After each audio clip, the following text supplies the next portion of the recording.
प्रातः क्लास चल रहा था 23/11/1968 शनिवार को। तीसरे पेज के मध्यांश में बात चल रही थी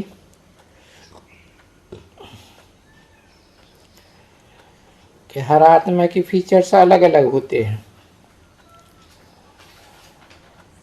फिर वो तो दिखाते हैं कि कृष्ण भी काला और राम भी काला,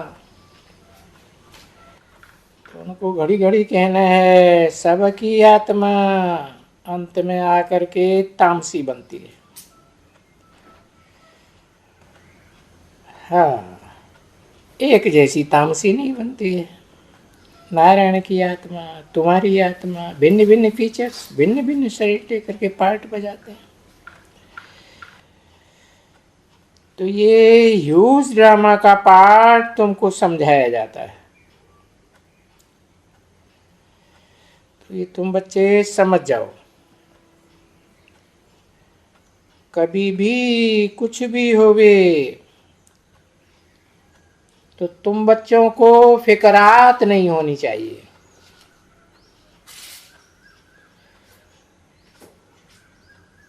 क्योंकि बहुत बच्चे हैं जो दुखी भी होते हैं ना, बहुत फिक्र करते हैं।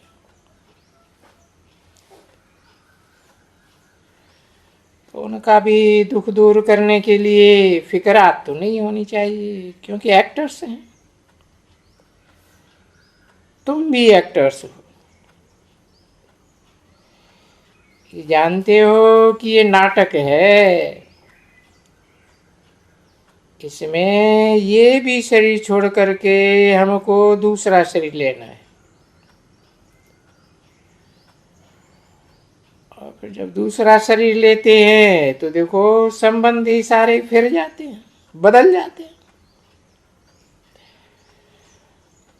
और ये सारे संबंध बदल बदल करके फिर भिन्न भिन्न फीचर्स के काका मामा चाचा फलाना टीरा सब मिलते हैं।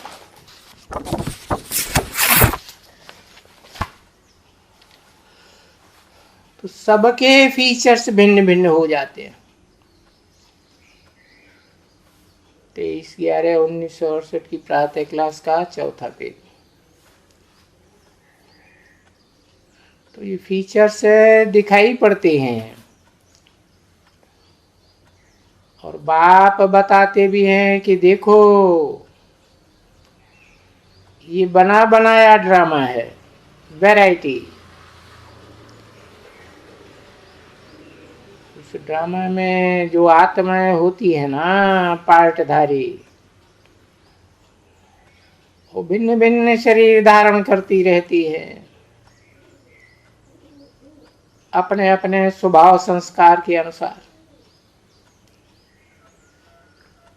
इसलिए इस समय में बाप आकर के समझाते हैं कि बच्चे ये बात तो समझ गए ना कि आत्मा 84 जन्म लेती है।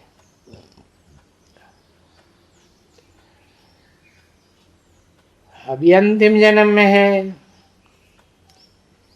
फिर अभी आत्मा को पहले नंबर में जाना है। अभी तमो प्रधान है, फिर पहले नंबर में सतो प्रधान में जाना है। तो तमो प्रधान से सतो प्रधान कैसे बने? भले वो लोग कहते हैं कि गंगा में स्नान करने से पतित पावन होते हैं, या गीता में ज्ञान स्नान करने से पतित पावन होती है।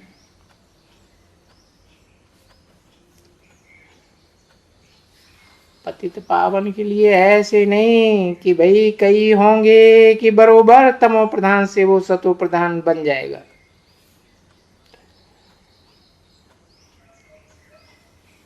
वो तो फिर जानते नहीं है।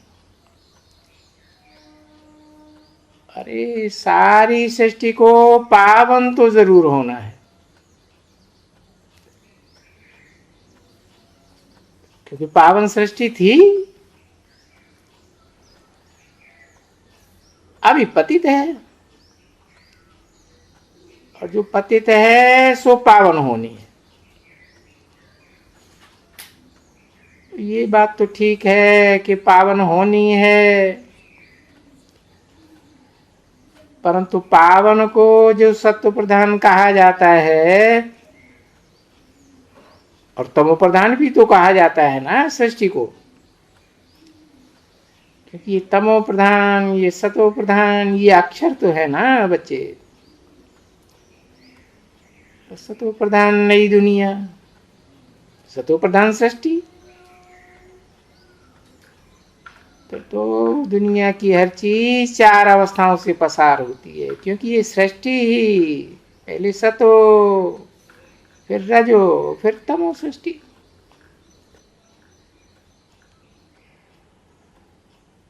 तो वो तमो जो बनते हैं, तो फिर सत्व प्रधान कैसे बने?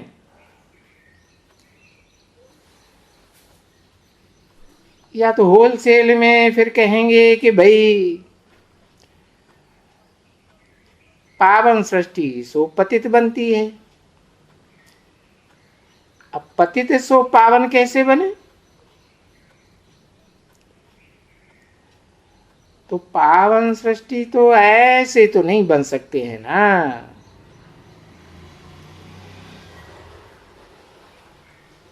तो पावन सृष्टि बनती है, बरसात तो बहुत पड़ती है, मूसलाधार पानी कई दिनों तक।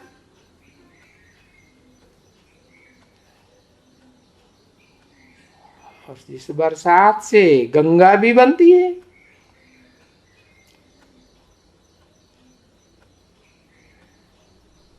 तो बरसात अगर पड़ती है तो उससे पावन तो नहीं हो सकते हैं ना। ये कोई जड़ जल की बरसात की बात थोड़ी ही है, ये तो ज्ञान जल की बरसात की बात है। और वो भी अखूट ज्ञान जल का भंडार।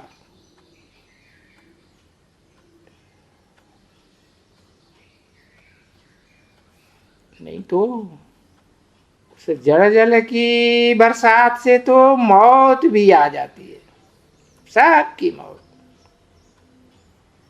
जलमयी हो जाती है। ये तो देखते हैं ना कि बरसात से फ्लड्स होती है ना, और उस बरसात से जब फ्लड्स होती है तो मनुष्यों की मौतें भी हो जाती हैं। देखते हो ना, सूरत में कितने मरे फ्लड्स में, डूब जाते हैं ना बच्चे।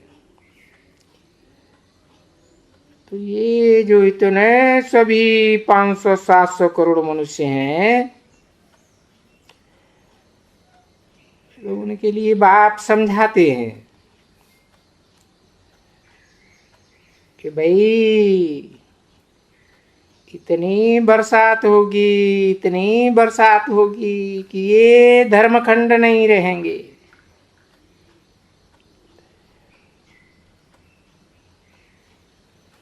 तो वहां क्या होते हैं? ये तो सब डूब जाएंगे ना जलमयी में, सभी डूब मरेंगे।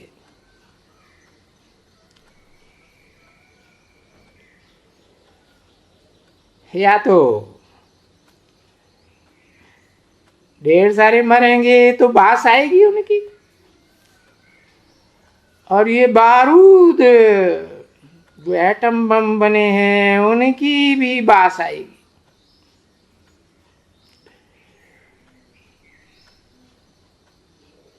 इन एटमिक बम्बों में जहरीली दवाएं भरी पड़ी, जो सूंघते ही मनुष्य खत्म हो जाएगा। और फिर प्राकृतिक कैलेमिटीज भी मदद देंगी।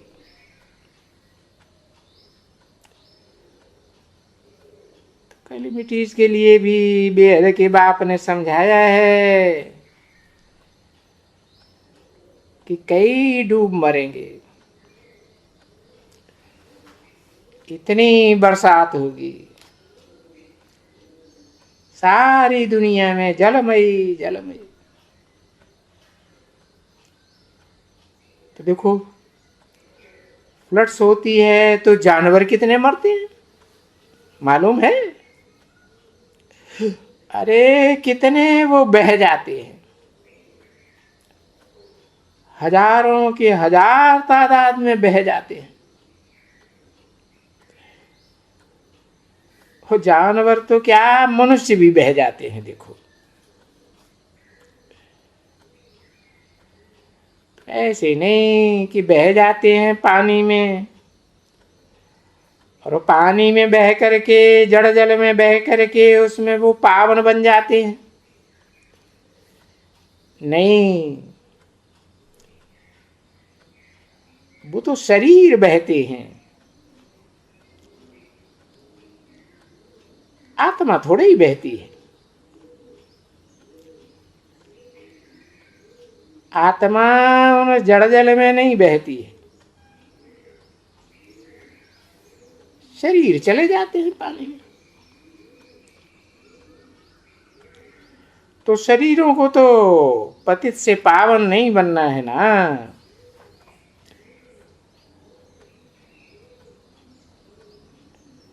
शरीर तो ऐसे ही सड़गल जाते हैं। आत्मा तो अजर अमर अविनाशी है, आत्मा को पावन बनना है।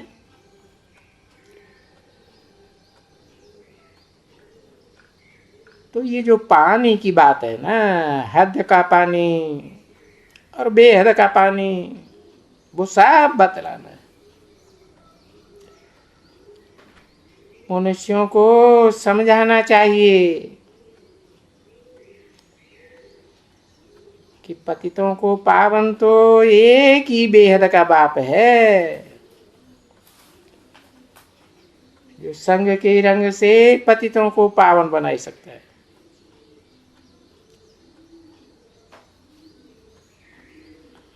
तो पतित पावन ये पानी की गंगाएं हैं, और न ये जो जगत गुरु बने बैठे हैं कि नाम रख दिया है टाइटल जगत के गुरु।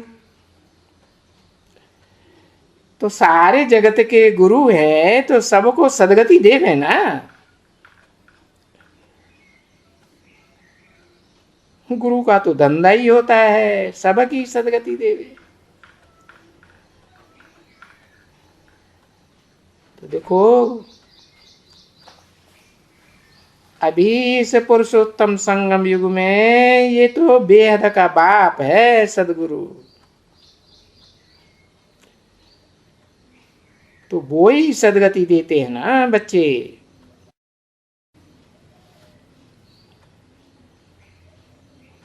तो ये जो ज्ञान जल है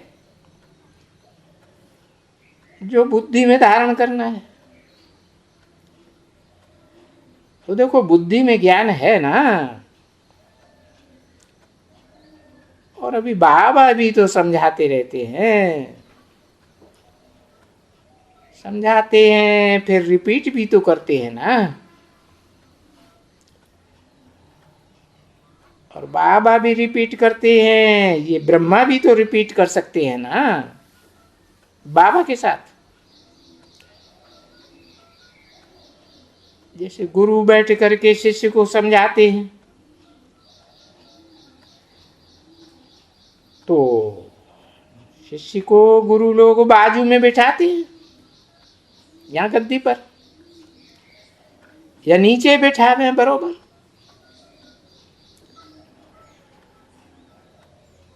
तो वो तो जरूर समझ करके बाजू में बिठाते होंगे ना कि ये ज्ञान को जल्दी उठा सकते हैं, और ये अच्छे से ज्ञान को उठाएंगे तो ये जल्दी मेरी गद्दी को बना सकते हैं। बनाए रख सकेंगे, बसाए सकते हैं गद्दी। तो ऐसे समझ कर तभी बाजू में बैठाते हैं। तो ये तो तुम बच्चे जानते हो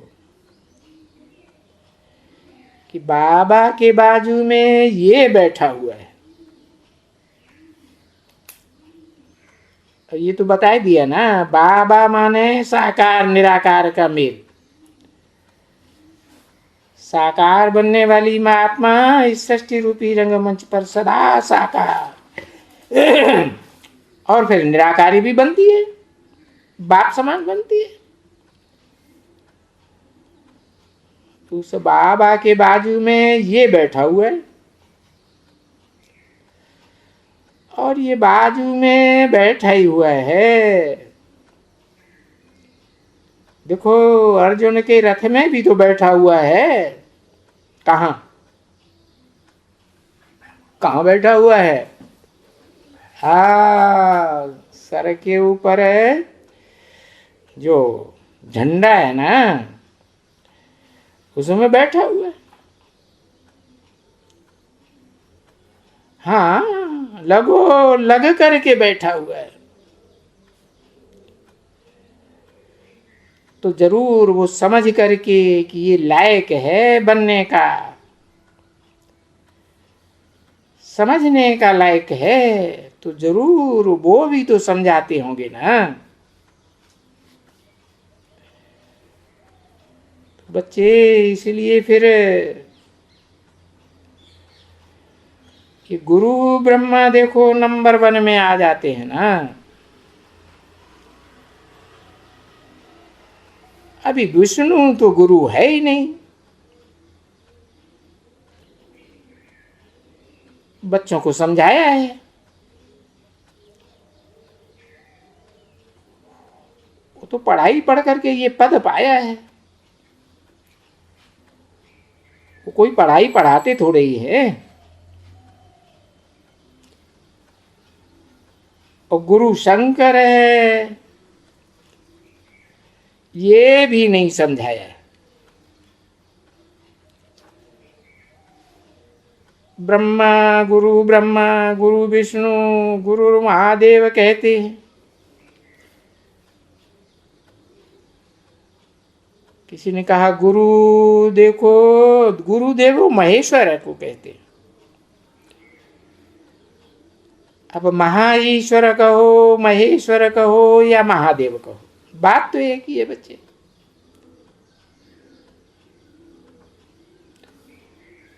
परंतु पहले नंबर में तो तुम जानते हो कि वो महेश्वर की तो बात ही नहीं है। उनके लिए तो सिर्फ कहते हैं कि आंख खोलेंगे तो सब जल जाएंगे।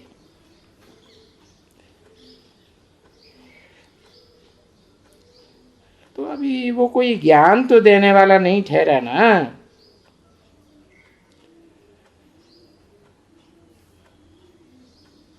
तो फिर उनको गुरु तो नहीं कहा जाए। गुरु तो वो जो सदगति करे। ये सभी जो बातें हैं वो बाप बैठ करके समझाते हैं बच्चों को।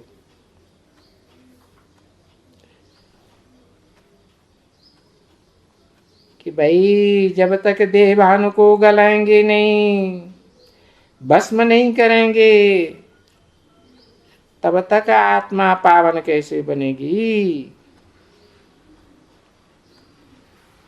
और समझाए कर करके फिर पिछाड़ी में कह देते हैं,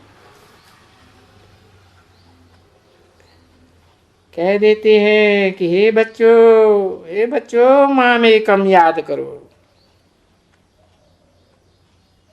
माम एकम का मतलब ये नहीं है कि एक बिंदु को याद करो। कैसे पहचानेंगे ये कि बिंदु कौन सा है? बिंदी बिंदी सब एक जैसे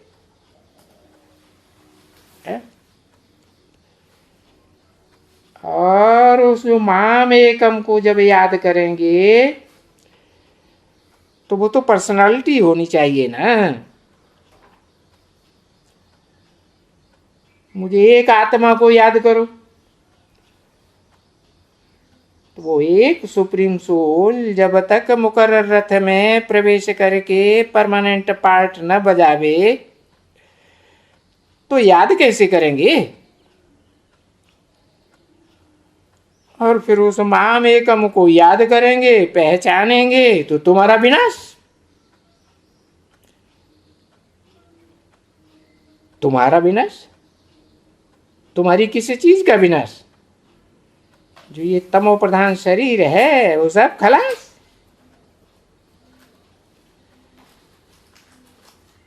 तो बाबा ने कल भी समझाया है कि बहुत बच्चे कहते हैं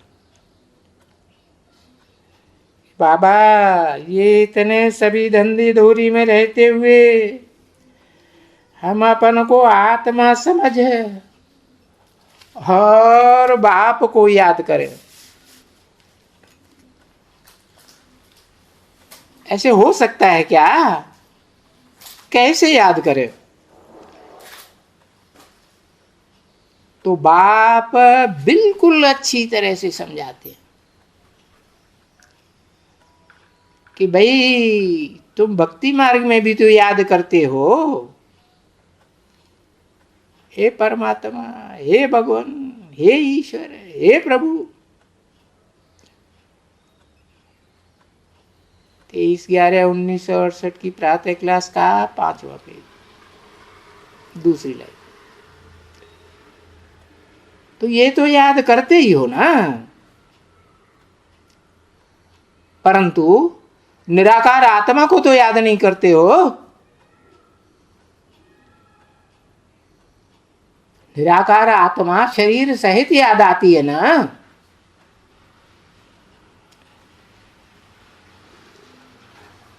तो ऐसे तो नहीं कि याद नहीं करते हो, घर में ही बैठे रहते हो। फिर तुम याद करते हो तब जबकि दुख होता है, तब याद करते हो। कुछ न कुछ दुख होता है तो याद करते हो। मरते हैं तभी कहते हैं हाय राम, राम नाम सत्य है। अभी मरते समय भी जब कहते हैं हाय राम, जब ऐसे करते हैं या बोलते हैं कि भाई राम बोलो, बहुत करते हैं ना। जो मरते हैं उनको शिव बोलो ऐसे कभी नहीं कहेंगे। क्यों? क्योंकि शिव तो निराकार की बात है ना, है? निराकार को याद करने से सदगति होगी, स्वर्ग में जाएंगे। कोई भी धर्म पिता है या उनके फॉलोअर्स निराकार ज्योति बिंदु को याद करते हैं, निराकार को मानते हैं, याद करते हैं, तो वो स्वर्ग में जन्नत में जाते हैं? वो तो नहीं जाते। तो ऐसे कभी नहीं कहते हैं मरते समय कि भाई शिव बोलो, नहीं कहेंगे राम कहो, राम कहो। देखो ऐसी बहुत संस्थाएं हैं जो राम के नाम का दान देती है। जैसे तुम दान देते हो ना इन ज्ञान रत्नों का, जैसे वो भी कहते हैं कि हम राम के नाम का दान देते हैं। अर्थात उनको कहते हैं राम बोलो, राम बोलो, राम बोलो। तो अभी दान देते हैं ना,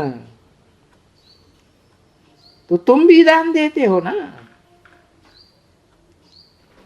शिव बोलो, शिव को याद करो, शिव बोलो, शिव को याद करो। अब शिव तो बिंदु का नाम है, निराकार का नाम है, और राम का तो चित्र ही बड़ा हो जाता है। तो राम बोलो, राम बोलो। अब क्योंकि वो उनको तो शिव का पता ही नहीं है, है? जिस समय वो आते हैं और किस में आते हैं, कब आते हैं, ये पता ही नहीं है। बस बोलते हैं राम बोलो, राम बोलो।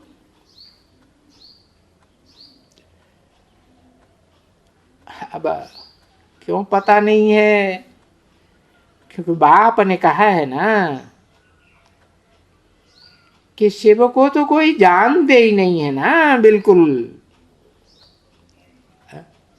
निराकार को कैसे जानेंगे? जब तक शरीर में प्रवेश न करे आत्मा का कोई अस्तित्व पता चलता है क्या? नहीं। तो बहुत करके ये राम राम ही कहते। ये राम राम कहना तो सहज हो जाता है ना बच्चे, क्योंकि राम तो बड़ा रूप है। कैसे कहेंगे बड़ा रूप?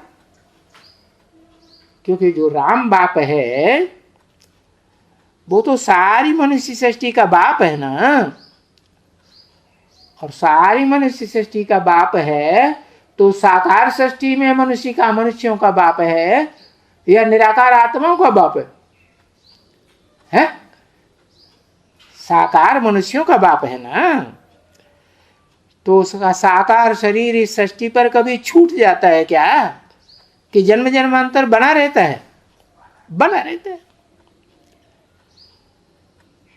तो ये साकार बड़ा रूप याद करना सहज याद हो जाता है, और निराकार को याद करना इतना कठिन है कि याद ही नहीं आता।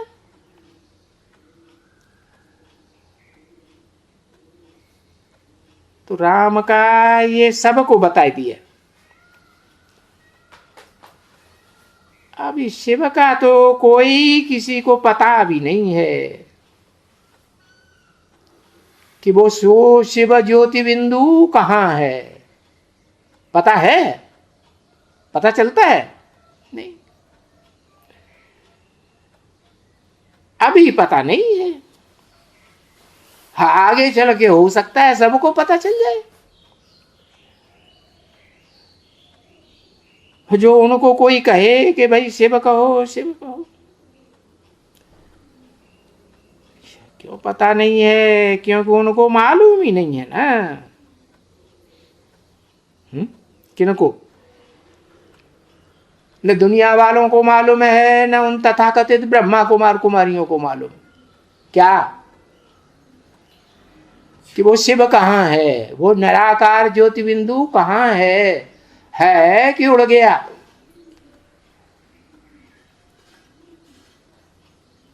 अभी राम कहो भी कहना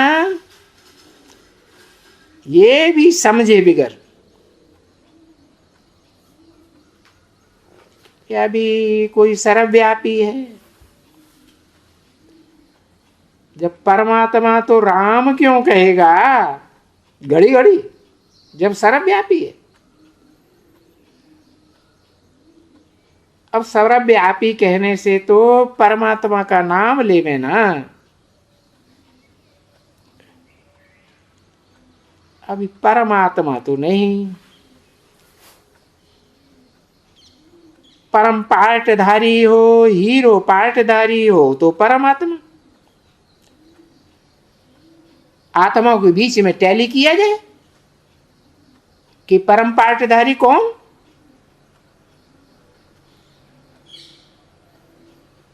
कौन परम पार्टधारी? कौन?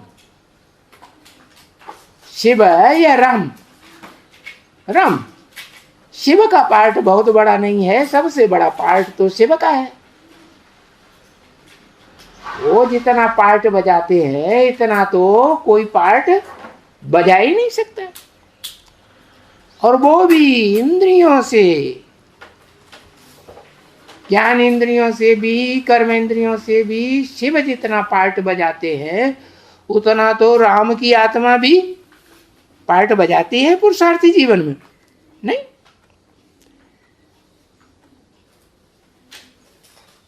तो राम को तो परमात्मा नहीं समझना चाहिए। और जब बड़ा रूप राम को ही नहीं समझना चाहिए, तो जो कृष्ण बच्चा बैठाया हुआ है मंदिरों में यादगार, वो तो बच्चा बुद्धि की यादगार है। तो कृष्ण को भी परमात्मा नहीं समझना चाहिए कि भाई ये परम पार्टधारी है। ये तो तुम समझा रहे हो कि नहीं, कृष्ण भी देवता है। और राम के लिए भी तुमको बहुत समझाया है। वो राम तो स्वयं ही देवता है त्रेता का, क्योंकि त्रेता तो बाद का युग है, तो दो कला कमती होनी चाहिए ना।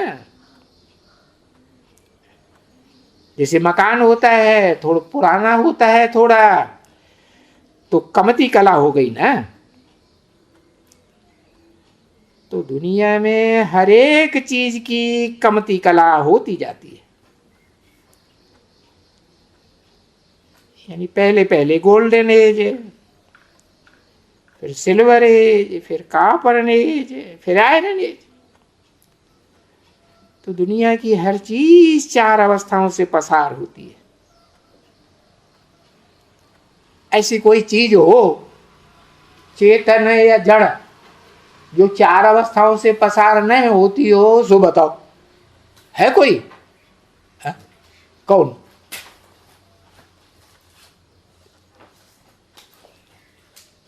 शिव वो चीज है? वो चीज है? वो चीज तो तब है जब के मुकर्रर रथ में प्रवेश करे, या तो टेम्पररी रथ में भी प्रवेश करे तो कोई चीज है।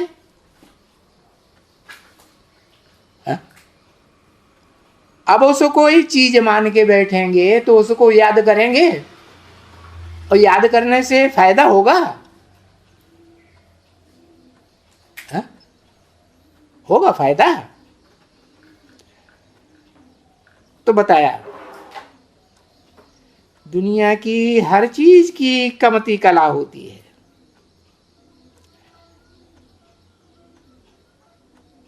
वो कपड़ा पहनेंगी, तो कोई भी अच्छे से अच्छा मजबूत से मजबूत कपड़ा भी पहनेंगे तो वो भी चार अवस्थाओं से पसार होगा या नहीं? जर्जरीभूत होगा। वो पहले नया कपड़ा लेंगे तो उसको कहेंगे भाई नया है, गोल्डन एज। पीछे तो पुराना ही हो जाते हैं। तो इस दुनिया की हर चीज नए और पुरानी तो होती है। तो कपड़े को भी ऐसे ही कहेंगे। और ये शरीर भी क्या है? शरीर भी तो आत्मा का कपड़ा है ना। ये आत्मा शरीर रूपी वस्त्र जन्म जन्मांतर बदलती रहती है ना। अब जैसे कि धोबी के जाने से कला कमती होती जाती है कपड़े की। है? क्या धोबी के पास कपड़ा बार बार जाएगा तो बढ़िया बनेगा, मजबूत बनेगा या फटेगा? है? फटेगा ना, क्योंकि सटका खाते हैं कपड़े, है तो फटते हैं। बहुत मैला होते हैं तो बहुत सटका खाते हैं, तो सटके होते हैं ना। तो ये आत्मा भी तो मैली होती जाती है? दिन प्रतिदिन मैली होती जाती है। और फिर इस षष्ठी रूपी रंगमंच पर आत्मा जन्म जन्मांतर जितने जितने जन्म लेती जाती है, नाम ही इसका बदलता जाता है ना, फिरता जाता है। तो बाप इतनी सब बातें समझाए समझाए करके फिर भी पिछाड़ी में कह देते हैं, मेरे मीठे मीठे बच्चों, रूहानी बच्चों, अपने बाप को याद करो। कौन है अपना बाप? हाँ? अरे देह का बाप, मनुष्यों का बाप अपना बाप है, या आत्माओं का बाप अपना बाप है? अपना कौन है?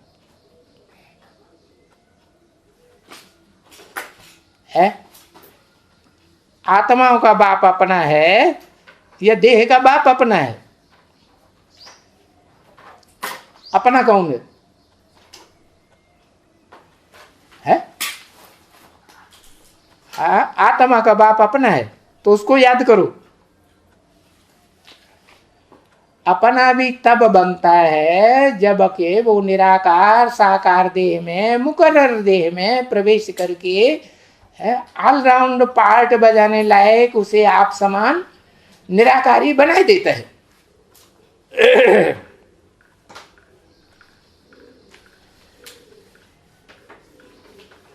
तो अपने बाप को याद करो।